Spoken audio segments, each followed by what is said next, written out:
مستمرة. الجزائريون يهنئون بعضهم بما تحقق لحد الآن، يقولون إنهم حققوا بعضهم يا اخو ما كاش منها.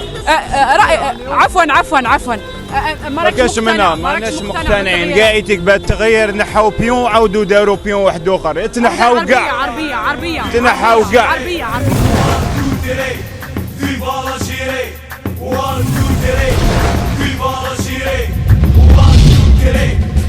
جزائر يا ما جزائر يا ما جزائر يا ما رشيري جزائر يا ما جزائر يا ما جزائر يا ما رشيري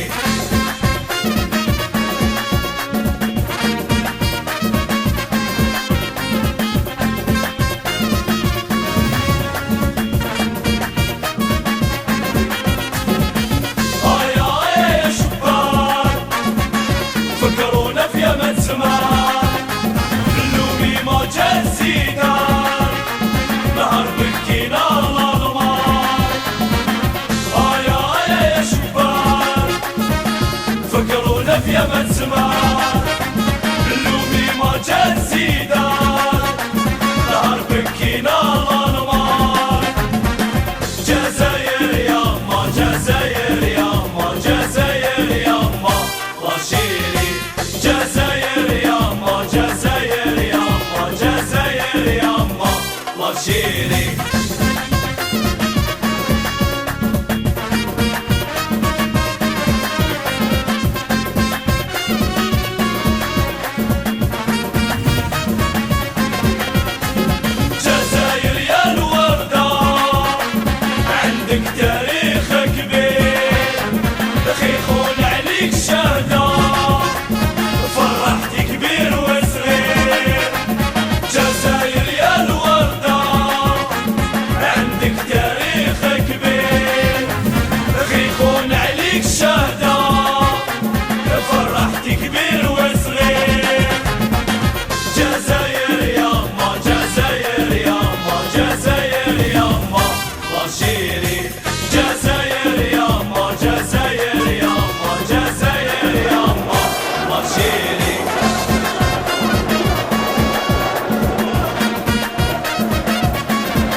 Bougie, Kiziouizou, Bouira, Alger, Constantine, Annaba. Partout on entend dégager. Tetnahaou Ga. Tetnahaou Ga. Tetnahaou Ga. Qui dégage place aux jeunes maintenant. On a beaucoup d'intellectuels, on a beaucoup de jeunesse. Notre jeunesse est notre espoir. Ils ont volé l'indépendance. En 62, c'est l'indépendance du pays, et là, c'est une indépendance, on veut l'indépendance du peuple algérien. Et l'injustice, ça a commencé à partir de 60. Il y a toujours eu. On a voulu faire deux classes, la classe bourgeoise et la classe qui n'a même pas de quoi manger. Et le peuple a commencé à faire. Ils ont répondu à l'appel, une grande marche pacifique qui s'est propagée à l'échelle nationale le 22 février. C'est pour ça que le 22 février est une ville historique. Toutes les wilayas se sont soulevées pour dire basta, barakat, ni le 5e mandat, ni le prolongement, ni les élections du 4 avril, non plus les 4 juillet. Tous les citoyens sortent dans la rue et disent réduire le système. Ils veulent un changement systémique.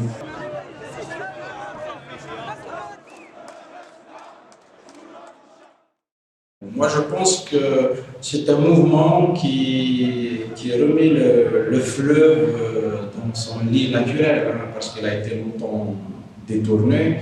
C'est un mouvement qui renoue le fil de l'histoire, c'est un mouvement qui se veut la continuité d'une révolution qu'on a longtemps détournée. Et là, les jeunes, malgré l'enseignement truqué de l'histoire, malgré les manipulations de l'histoire, c'est une jeunesse qui montre à quel point elle est d'abord très attachée à la véritable histoire glorieuse de l'Algérie, pas que l'histoire du mouvement national de la guerre de libération, mais à remonter dans les temps les plus immémoriaux. Mais c'est une jeunesse qui regarde vers le futur. Comment aujourd'hui donner une part importante au futur, à l'avenir, comment construire une Algérie dans laquelle on peut tous vivre heureux, mais dans la modernité politique, dans le développement économique, dans le progrès social et dans la dignité humaine. Il y a l'égalité entre hommes et femmes par la présence massive des femmes et aussi par la présence des chômeurs, des désœuvrés, des travailleurs qui ne gagnent pas leur vie. Et chaque vendredi, je peux dire que le code de la famille est abrogé. Nous sommes pour l'abrogation du code de la famille qui est à l'encontre de l'égalité civile en droits et devoirs. Si on voit que être sur un pied d'égalité avec l'homme est quelque chose qui divise la population, alors il y a un vrai problème.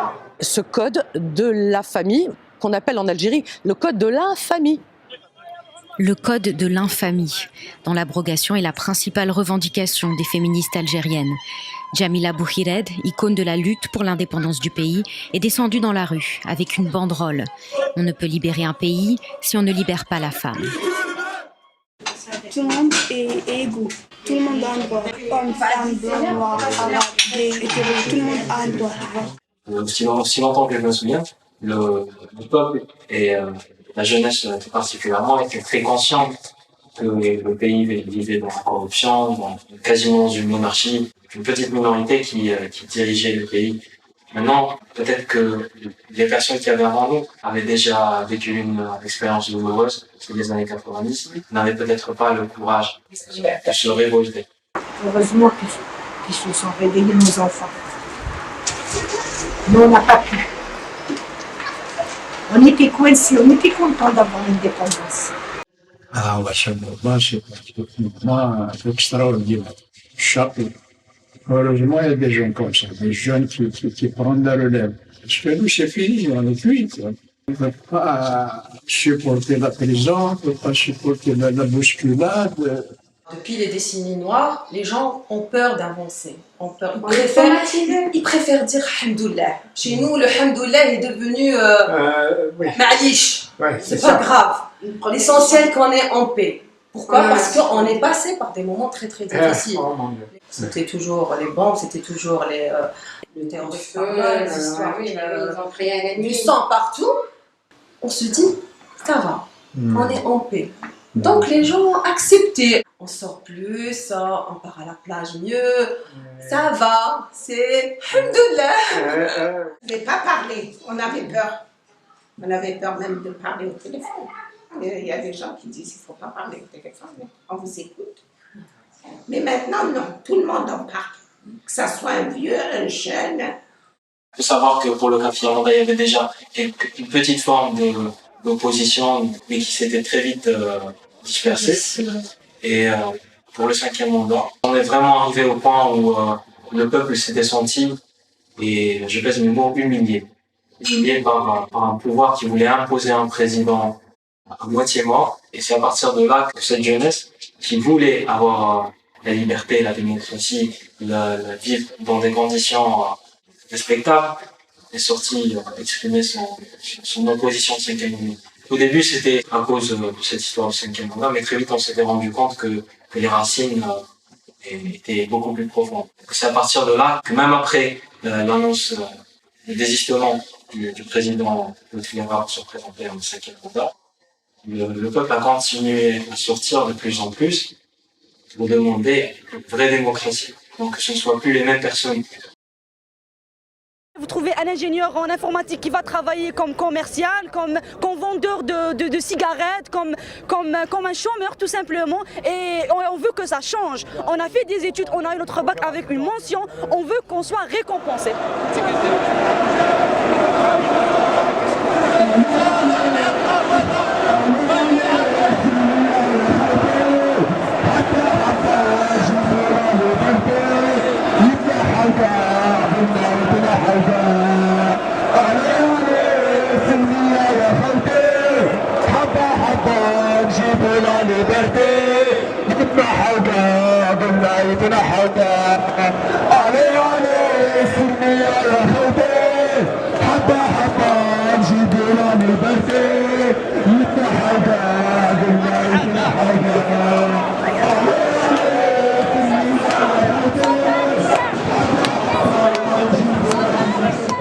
Il n'y aura pas d'élection avec ces gens-là.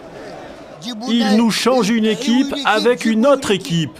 Le jour où il y aura une équipe qui représente le peuple, à ce moment-là, on se présentera au vote. Ils ont bravé la pluie et la grêle, ce 39e vendredi du Irak contre le régime.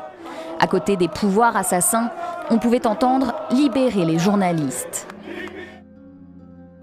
L'Algérie n'est pas une terre de nulle part.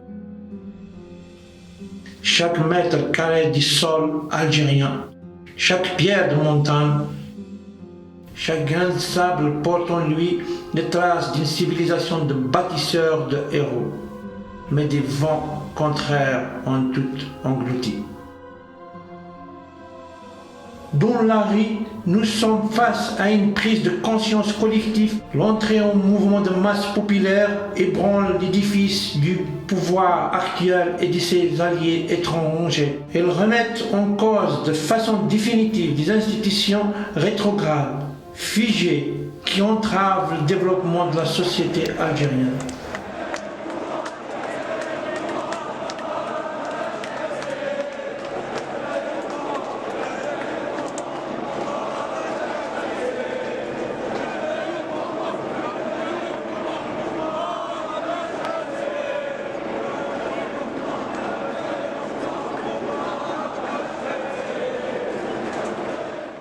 Ils tiennent toujours le pouvoir. C'est comme un clou dans un pied. Ça fait mal, c'est vrai, mais il faut le retirer pour soigner la plaie. Ça, c'est la jeunesse qui va s'en occuper, surtout avec le programme des départements. Ils ont donné un programme, c'est 14 personnes dans chaque wilaya qui est un département.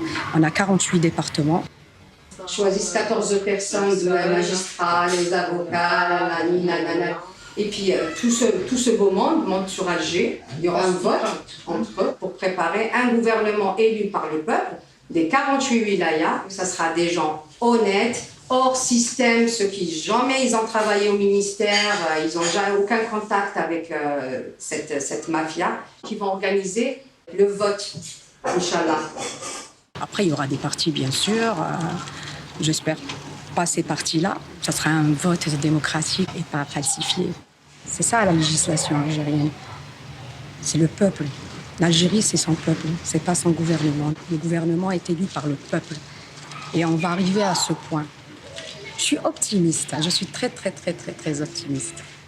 Maintenant, il faut savoir aussi que s'il y a pas beaucoup de personnes qui montrent le bout du nez, c'est surtout parce que le pouvoir est connu pour ne pas trop rigoler avec ce genre de choses. D'autres ont peut-être d'autres ambitions.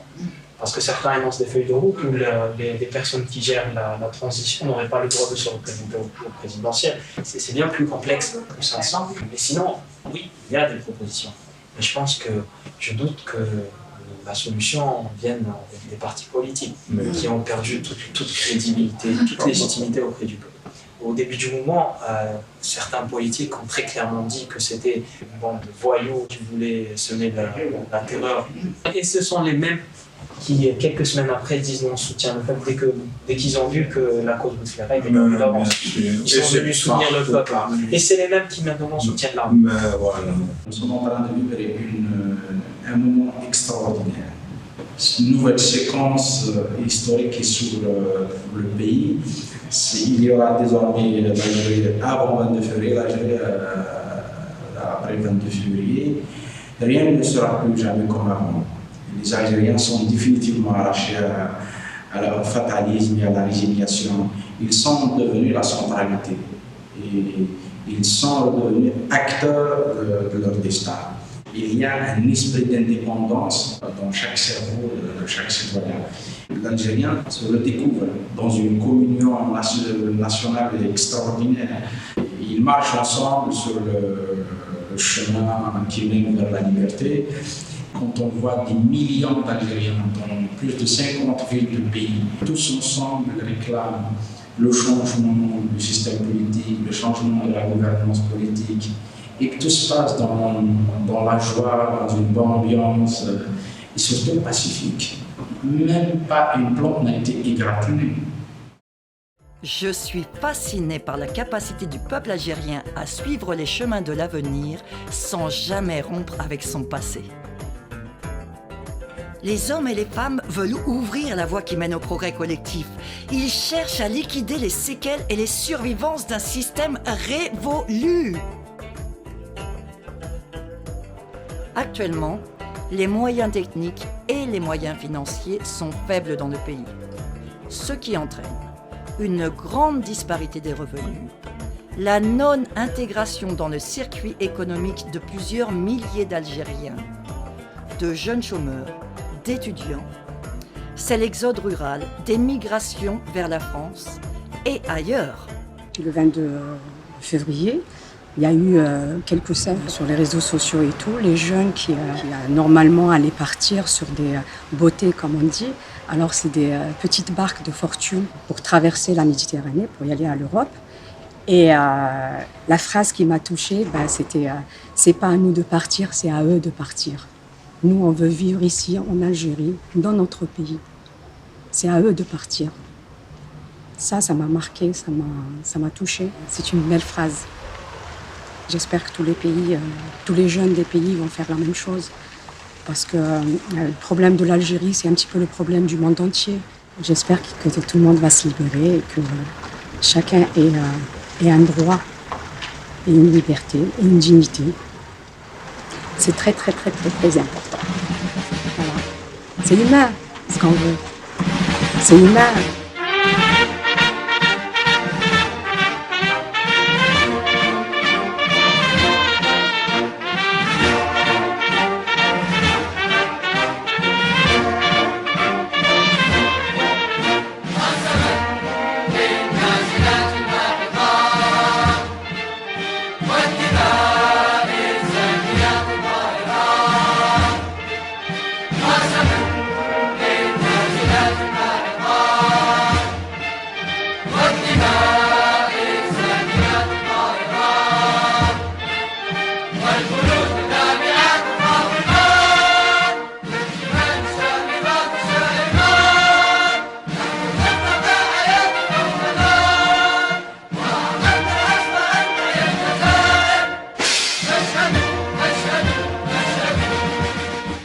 Il est vrai que la révolution algérienne était quelque chose d'exceptionnel dans l'imaginaire national, mais pas que dans l'imaginaire national, mais aussi dans l'imaginaire international et mondial. C'est un moment glorieux qui représente la victoire, en tout cas, de l'histoire contemporaine de l'Algérie, qui est un modèle pour les peuples en lutte pour leur émancipation. Il y avait beaucoup de mouvements africains qui est venu en Algérie. Et cet esprit, en tout cas révolutionnaire, est resté même après l'indépendance. C'est Amir Kakabara qui disait quand les musulmans vont en pèlerinage en Arabie Saoudite, les chrétiens au Vatican, les révolutionnaires vont à Alger.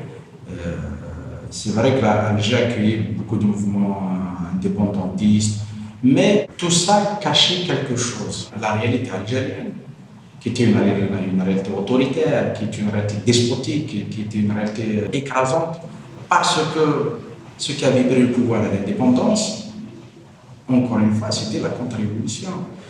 Ils étaient intelligents en essayant de rester dans l'esprit internationaliste, donc dans cette façade qui permettait au monde de regarder autrement l'Algérie, mais elle cache la nature d'un pouvoir qui était autoritaire, qui était crypto-stalinien, avec de belles phrases, avec des beaux discours, avec une diplomatie qui voulait montrer notre Algérie. Et ça a resté dans l'esprit de beaucoup de gens.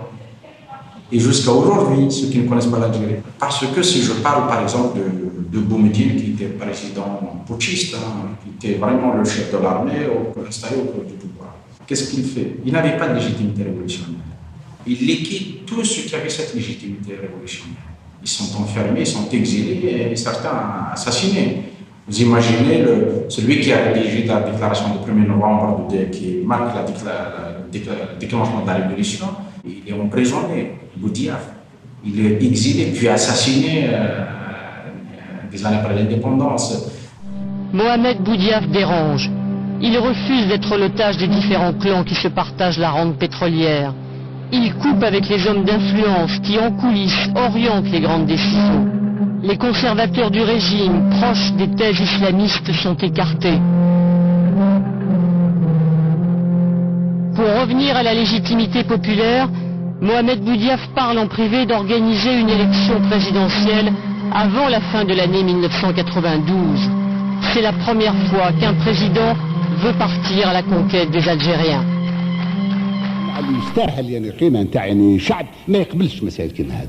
حنا نشوفوا هذا الدول اللي فاتتنا باش فاتنا بالعلم والدين نتاع الاسلام.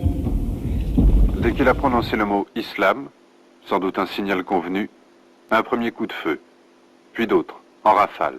Le meurtrier a fait son carton sur le premier rang et il s'est enfui le plus normalement du monde. Il a jeté son arme, poursuivi par personne. Je me suis rendu compte sur le coup qu'il était mort. Je le recouvre de ma veste et puis je reste affalé à ses côtés. C'était l'horreur.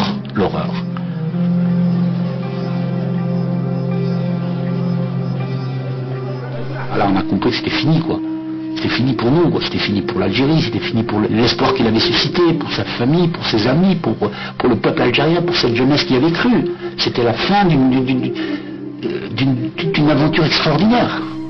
D'autres opposants, d'autres chefs historiques ont payé de leur vie leur action politique. Mohamed Kider a été liquidé à Madrid en 1967. Quant à Karim Belkacem, il a été étranglé 3 ans plus tard dans une chambre d'hôtel à Francfort.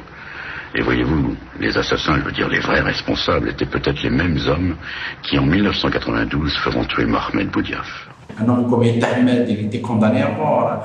Farhat Abbas, qui était le premier président du gouvernement provisoire, premier président de l'Assemblée constituante, il est condamné puis exilé. Et j'en cite beaucoup de noms de révolutionnaires. Il faut relire, il est toujours d'actualité, l'enseigne de la révolution algérienne de Frantz Fanon. Il dit une chose importante. La révolution algérienne doit transformer le monde algérien. Il ne suffit pas de recouvrer sa souveraineté. C'est-à-dire, si on n'inverse pas les rapports, si on ne permet pas à tous les Algériens de s'émanciper, de vivre dans le progrès social, dans la liberté, l'indépendance n'aura pas de sens. Et ce n'est pas pour rien que Frantz Fanon a disparu de l'imaginaire algérien. Il n'est pas enseigné, comme beaucoup de figures de la Révolution. Pour moi, c'est le signe que la révolution algérienne a été trahie. Il y a eu beaucoup de livres. Farhat Abbas, qui est une des figures importantes intellectuelles de la révolution, il a écrit un bouquin qui s'appelle L'indépendance confisquée. Et naturellement, ce qui allait suivre après, ça devait être le despotisme, de la violence, de l'arrogance, de la corruption, et tout ce qui peut conduire un pays vers un échec certain. Une révolution comme la nôtre, par exemple, qui a duré 7 ans et 4 mois. Toute la crème des intellectuels sont morts, soit au maquis, soit dans les villes. Ils ont exécuté, c'est terminé. Rien ne peut étouffer ce mouvement ni décourager les marcheurs toujours déterminés depuis le 22 février 2019. Chaque vendredi, ils réclament leur souveraineté, leur droit à la justice et une vie meilleure. Et surtout, un autre partage des biens d'un sous-sol extrêmement riche. Les étudiants algériens se réunissent le mardi matin depuis février 2019 et essaient d'élaborer une réponse à cette crise. Ils parlent d'économie nationale, d'une politique sociale au profit des masses pour élever le niveau de vie des salariés, améliorer l'habitat, les sanitaires Et puis libérer les femmes. Des familles entières rythment le pavé chaque vendredi. Chaque vendredi, ils marquent leur engagement à maintenir la pression sous le même slogan. On veut une Algérie plurielle et démocratique. On ne veut plus que nos enfants risquent leur vie dans les embarcations de la mort. Ce n'est pas à eux de partir.